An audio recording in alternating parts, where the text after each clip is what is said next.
Hello everyone, welcome to KTV Telugu. కర్ణుడి చావుకు కారణాలెన్నో అని అంటారు. వైసీపీ అధినేత జగన్మోహన్ రెడ్డి ఓటమికి కూడా సవాలక్ష కారణాలున్నాయి.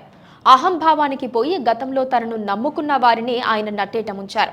ఇప్పుడు జగన్ స్వయంగా మునిగిపోయి ఇక రాజకీయ జీవితంలో కోలుకోలేని దెబ్బతిన్నారు. ఈ క్రమంలో జగన్ ఓటమిపై అనేక విశ్లేషణలు వినిపిస్తున్నాయి. జగన్ రెడ్డిది ఘోర పరాజయం. ఆయన పార్టీకి ప్రధాన ప్రతిపక్ష హోదా కూడా దక్కలేదు. దాంతో ఇప్పుడు 5 ఏళ్లు ఊరికే కూర్చోవాల్సిన పరిస్థితి. జగన్ పాలనలో జరిగిన అరాచకాల కారణంగా ఇప్పుడు జనంలో తలెత్తుకొని తిరగలేని పరిస్థితి వచ్చింది. 5 ఏళ్ల జగన్ పాలనపై ఎక్కడ చూసినా పెదవి విరుపే కనిపిస్తోంది. సంక్షేమానికి పెద్దపీట వేశానని జగన్ చెప్పుకోవటమే కానీ జనానికి ఒరిగింది శూన్యమన్న ఫీలింగ్ ఎప్పుడో వచ్చింది. కొందరికే అందలం అన్న జగన్ నినాదం పనిచేయలేదు. అందరికీ న్యాయం జరగాలి కదా అని జనం ప్రశ్నించుకుని జగన్ను ఓడించారు.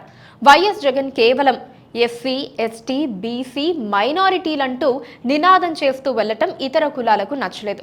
తాము కట్టిన పన్నుల మొత్తాన్ని వాళ్లకు పంచిపెట్టడానికే జగన్ ఎక్కువ సమయం కేటాయిస్తున్నారన్న అపవాదును ఆయన బాగానే ముట్టగట్టుకున్నారు.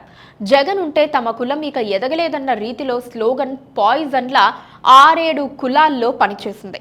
తమకు తమ బిడ్డల భవిష్యత్తు బాగుపడాలంటే జగన్ ప్రభుత్వాన్ని దించటమే ముఖ్యమన్న నిర్ణయానికి వచ్చినట్లే బటన్ నొక్కి పడేశారు. రెడ్డి, కాపు, బ్రాహ్మణ, క్షత్రియ, వైశ్య, యాదవ, వడ్డెర కులాలు అధికార వైసీపీకి వ్యతిరేకంగానే పనిచేశాయి. కమ్మ కులాన్ని తొలి నుంచి జగన్ బహిరంగంగానే టార్గెట్ చేస్తూ వచ్చారు. వాళ్ళ ఆర్థిక మూలాలపై దెబ్బ కొడుతూ వచ్చారు. రియల్ ఎస్టేట్ రంగాన్ని కుదేలు చేయటంతో పాటు మద్యం దుకాణాలను ప్రభుత్వం తమ చేతుల్లోకి తీసుకోవటంతో ఆ సామాజిక వర్గం ఆర్థికంగా ఇబ్బందులు పడింది. బ్రాహ్మణ, వైశ్య, క్షత్రియ సామాజిక వర్గంలోనూ ఇదే పరిస్థితి. ఉద్యోగాల కల్పన లేకపోవటం, అభివృద్ధి పూర్తిగా పక్కన పెట్టడంతో ఈ 2 సామాజిక వర్గాలు దూరమయ్యాయని చెప్పాలి. తమ పిల్లలకు ఉపాధి లభించకపోవటంతో ఇదే ప్రభుత్వం కొనసాగితే ఏపీలో ఉండలేమన్న నిర్ణయానికి వచ్చారు. రెడ్డి కులస్తులకు కూడా జగన్ పట్ల సానుకూలత తగ్గిపోయింది.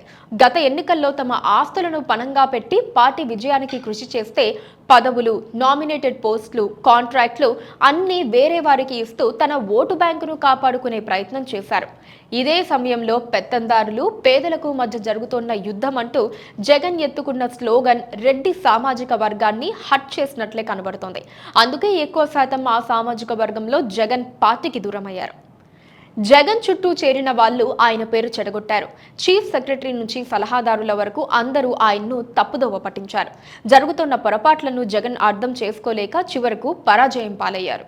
వైసీపీలో తొలి నిరసన తూర్పుగోదావరి నేత జక్కంపూడి రాజా వైపు నుంచి వచ్చింది. ఓటమికి జగన్ చుట్టూ ఉన్నవారే కారణమని ఆయన ఆరోపించారు. కేవలం సీఎం జగన్, సలహాదారులు, సీఎంఓ అధికారుల తీరుతోనే ఈ పరిస్థితి ఎదురైందని ఆవేదన వ్యక్తం చేశారు. నిజానికి గత ఎన్నికల్లోనూ ఇదే పరిస్థితి కనిపించింది. అప్పట్లో చంద్రబాబు దారుణ పరాజయం మూటగట్టుకున్నారు. ఆ సమయంలో చంద్రబాబు కంటే ఆయన కొఠారీ చుట్టూ విమర్శలు వెల్లువెత్తాయి.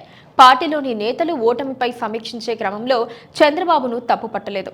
చంద్రబాబు, లోకేష్ చుట్టూ ఉన్న కోటరీని, అధికార గణం తీరును తీవ్ర స్థాయిలో ఆక్షేపించారు. ఇప్పుడు వైసీపీలో సైతం అదే పరిస్థితి ఉంది. ముఖ్యంగా ముఖ్యమంత్రి కార్యాలయంలో కీలక అధికారిగా ఉన్న ధనుంజయ రెడ్డిపై నేతలు దుమ్మెత్తిపోస్తున్నారు. జక్కంపూడి రాజా తాజాగా ధనుంజయ రెడ్డిపైనే తీవ్ర విమర్శలు చేశారు. ఆయన వల్లే ఓటమి ఎదురైందని చెప్పుకొచ్చారు. భూ వివాదాలు సహా అన్ని సమస్యలను జగన్ దృష్టికి తీసుకెళ్లి పరిష్కరించాల్సిన ధనుంజయ రెడ్డి అలా చెయ్యకుండా ఇష్టానుసారం వ్యవహరించారని జక్కంపూడి రాజా ఆరోపిస్తున్నారు.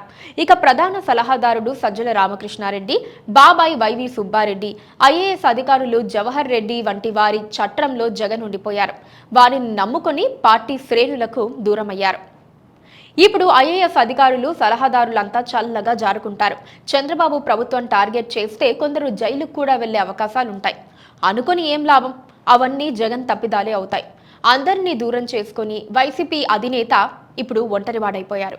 Please do subscribe to Please do subscribe to Please do subscribe to Please do subscribe to Please do subscribe to Please do subscribe to KTV Telugu.